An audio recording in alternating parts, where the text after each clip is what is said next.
This is going to be a quick video on just kind of how I prepare orders for PSA. This is the PSA website. I'll try to, I don't know how well it'll be focused, but get the keyboard off there. So this is all my items, 209,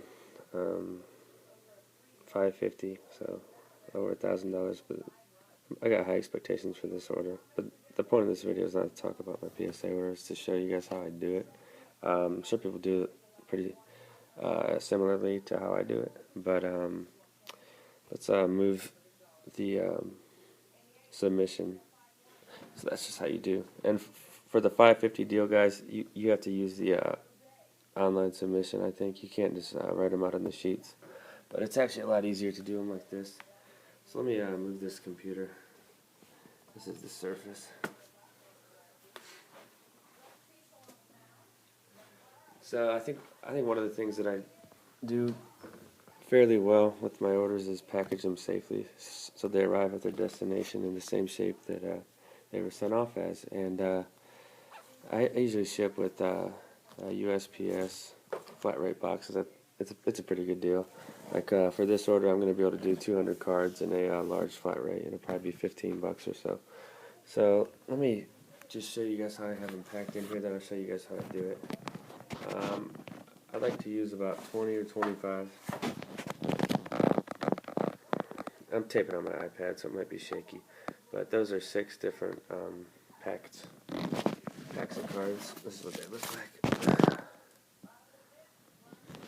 That's the finished product. Let's just. I'll show you how I get to that, and I'm sure this method is utilized by other people. But, I mean, I count out 20, 25 of the thins, and then for the thicks, about 15 or so. And I take normally I like all my cases to match up, and I'm a little overboard with the painter's tape on all the top letters. I just don't want the cards to fall out. With these, I don't usually do it unless it's like a high valued card. They stay pretty tight in these card savers. So we have our cards, and something else. When the cases aren't all the same, I always take the biggest case. So I'll take this and measure it out. Just get my scissors out. Just cut around it so we can have our protection to start. So we got one. We need a second one for the top.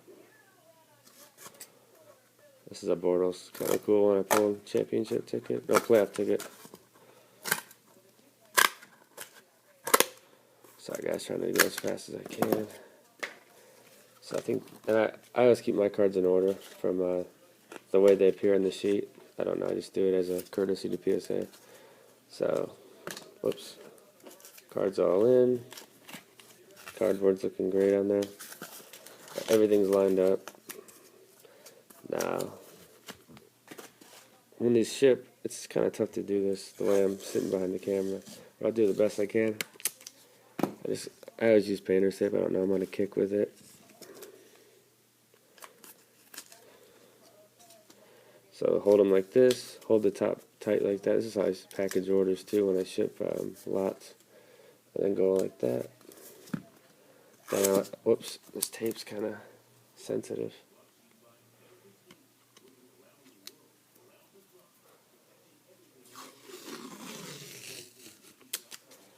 That's kind of too long of a roll. You just rip it. Do the same thing with this side.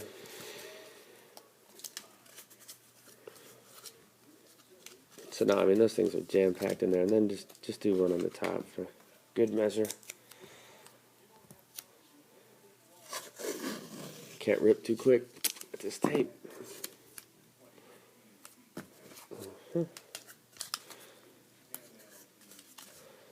There, now they're totally secured in there.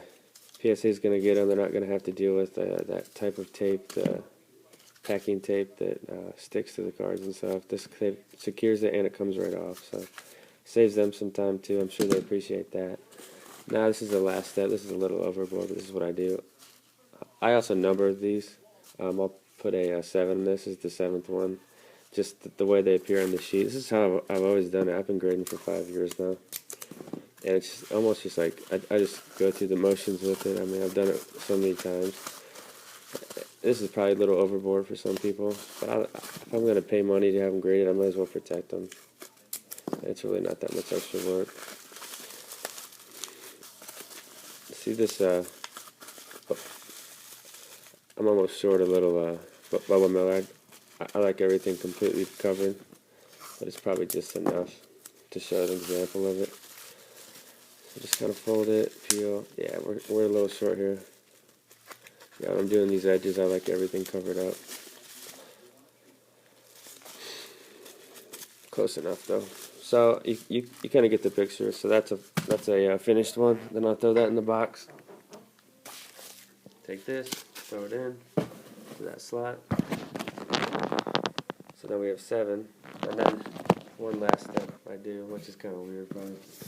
But I'll take tape like this, and I'll tape across all the like 3 of them, so they can't move and jump around. Just see that tape? It's sitting right there. I'll tape them all together.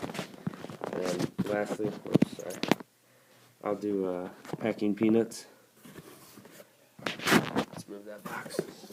So that's kind of how I prep PSA orders, and I just ship it off and hope for the best. If you guys want any other tips on PSA, I've sent thousands and thousands of cards. I haven't really had a problem getting them there safely, but that's it.